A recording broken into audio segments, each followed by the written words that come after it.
Good morning. Out in the garden this morning and found something interesting.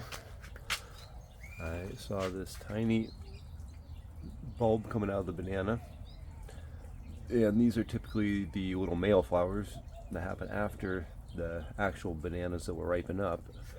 And I figured this banana just didn't develop correctly, so I was going to remove it. And when I started doing so, I opened it up, and this is what I found inside. So, for some reason, the bunch got stuck inside the stalk of the banana. So, I just removed the outside layers. I'm going to let it continue to grow, and we're going to see what happens. Hopefully it doesn't turn into a face hugger.